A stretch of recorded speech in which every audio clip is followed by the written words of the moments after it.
ആദ്യത്തെ കാര്യം ഞങ്ങൾക്ക് അറിയില്ലായിരുന്നു ഇങ്ങനെ ഈ വന്ദേമാതരം മുഴുവൻ ആലപിക്കുന്നത്. അത് രാജ്ഭവനിൽ നിന്നുള്ള നിർദ്ദേശം അനുസരിച്ചിട്ടാണ്. ഞാനും നിൽക്കുമ്പോഴാണ് കേൾക്കുന്നത്, മുഴുവൻ കേൾക്കുന്നത് ഞാനും നിൽക്കുമ്പോഴാണ് കേൾക്കുന്നത്. അതിന്റെ ഇടയിൽ ചെന്ന് തടസ്സപ്പെടുത്താൻ പറ്റുമോ? പിന്നെ അതിന്റെ ഇടയിൽ നിന്ന് ഇറങ്ങിയിട്ട് ഇത് അവസാനം ഇത് ആലപിക്കുമെന്ന് അറിയില്ല. അവസാനം സാധാരണ നാഷണൽ ആന്തമാണ് ചെയ്യുന്നത്. ഇതുകൂടി ആലപിച്ചു, നമ്മൾ അറിഞ്ഞുകൊണ്ടല്ല, നമുക്ക് അറിയില്ല. ഇനി മതേതരത്വം പൊക്കിപ്പിടിക്കുന്ന നമ്മൾ മലയാളികൾ, പ്രബുദ്ധ മലയാളികൾ ഇനിയിപ്പോ എന്താ ചെയ്യേണ്ടത്? ഇങ്ങനെ അങ്ങ് ചെയ്താൽ മതി. മ്യൂസിക് ഇട്.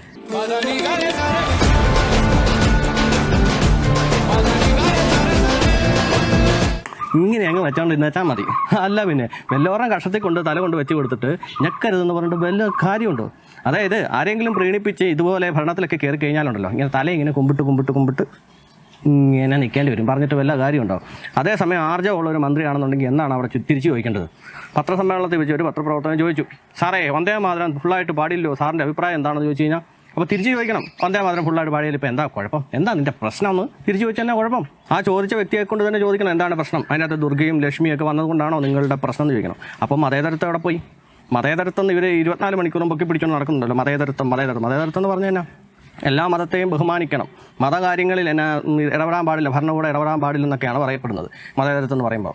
അപ്പോൾ ഭരണകൂടം മതകാര്യങ്ങളിൽ ഇടപെടാൻ സാധിക്കത്തില്ല, അതാണ് മതേതരത്വം എന്നുണ്ടെങ്കിൽ എങ്ങനെയാണ് ദേവസ്വം ബോർഡ് എന്ന് പറഞ്ഞ ഒരു ബോർഡ്, ഒരു ഭരണകൂടം ഒരു സർക്കാരിൻ്റെ കീഴിൽ വരുന്നത് എന്നുള്ളതാണ് ചോദ്യം.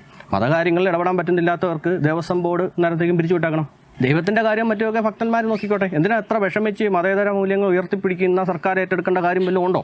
പിന്നെ നമുക്ക് സതീശൻ സാറിനെ മാത്രം കുറ്റം പറയാൻ പറ്റുമല്ലോ കേട്ടോ. ഇതിന് മുമ്പ് പിണറായി വിജയൻ സാറും ഇങ്ങനെയൊക്കെ തന്നെ ചെയ്തുകൊണ്ടിരുന്നത്. മറന്നുപോയോ? ഞാനൊരു വീഡിയോ കാണിക്കാം. ഈ വീഡിയോ നോക്കിയേ. ആറ്റിങ്ങലിലെ ഇടതു സ്ഥാനാർത്ഥി എ സമ്പത്തിന്റെ പ്രചരണാർത്ഥം കാട്ടക്കടയിലായിരുന്നു പൊതുയോഗം. തെല്ലകലെ മുടിപ്പുര ക്ഷേത്രോത്സവത്തിന്റെ ഭാഗമായി കിട്ടിയ ഉച്ചഭാഷണിൽ നിന്ന് നാമജപം കേൾക്കാൻ തുടങ്ങി. ഇതോടെ മുഖ്യമന്ത്രി അസ്വസ്ഥനായി. എന്താണ് കാര്യമെന്നും മുഖ്യമന്ത്രി അന്വേഷിച്ചു. എന്താണ് അവിടെ ഇങ്ങനെ ഒരു പരിപാടി? വേദിയിൽ നിന്ന് IB Satish MLA, V Sivankutty എന്നിവർ പുറത്തേക്ക്. ഇവരും ഒപ്പമുള്ള പ്രവർത്തകരും ചേർന്ന് ഉച്ചഭാഷണിയുടെ വൈദ്യുതി ബന്ധം വിച്ഛേദിച്ചു. ഇത് മൊബൈലിൽ പകർത്താൻ ശ്രമിച്ച 24 പ്രതിനിധിയെ പ്രവർത്തകർ തടഞ്ഞു. കണ്ടോ, ഇതിനെയൊക്കെയാണ് നമ്മൾ മതേതരത്വം എന്ന് പറയുന്നത്. അതായത് മതേതരത്വം എന്ന് പറഞ്ഞാൽ ഒരു പ്രത്യേക മതത്തിനെ മാത്രം കാണുമ്പോൾ നമ്മളത് ഇങ്ങനെ നിൽക്കണം, എന്നിട്ട് ഇങ്ങനെ കുനിയണം.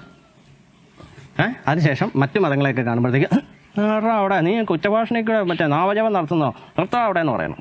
അതാ പറഞ്ഞു, ഇതിനെയൊക്കെയാണ് നമ്മൾ മതേതരത്വം എന്ന് പറയുന്നത്. എന്നെപ്പോലുള്ളവരൊക്കെ ഇത് പറയുമ്പോഴത്തേക്ക് നമ്മുടെ കമൻറ്റ് ബോക്സിൽ വന്നിട്ട് ഭയങ്കര തെറിവിളുകളും മറ്റുമൊക്കെയാണ്. എന്നാൽ ഇതുപോലത്തെ ഒരു 100 വീഡിയോ എടുത്ത് കാണിച്ചു തരാം. അതായത് ഇതുപോലെ ഓപ്പറേഷൻ സിന്ദൂറിൻ്റെ അടക്കം, ഓപ്പറേഷൻ സിന്ദൂർ എന്ന് പറഞ്ഞുകൊണ്ട് ഒരു പൂക്കളം പറ്റിയിട്ടല്ലോ, അതുപോലെ ഇഷ്ടംപോലെ വീഡിയോസ് കാണിക്കാം. അതായത് ഇങ്ങനെയുള്ള സാധനങ്ങൾ കാണുമ്പോഴത്തേക്കും വല്ലാതെ വെകളി പൂണ്ടും. അതേസമയം മറ്റൊരു മതത്തിൻ്റെ എന്തെങ്കിലും പരിപാടിയോ മറ്റോ നടക്കുമ്പോഴത്തേക്കും അവിടെ പോയിട്ട് ഇനി നിങ്ങൾ നോക്കിയിരുന്നോ, UDF അധികാരത്തിൽ കയറിയല്ലോ. ഈ മതേതരത്വം എന്ന് പറഞ്ഞാൽ എവിടം വരെ, ഏതറ്റം വരെ പോകുമെന്ന് നമുക്ക് കണ്ടറിയാം.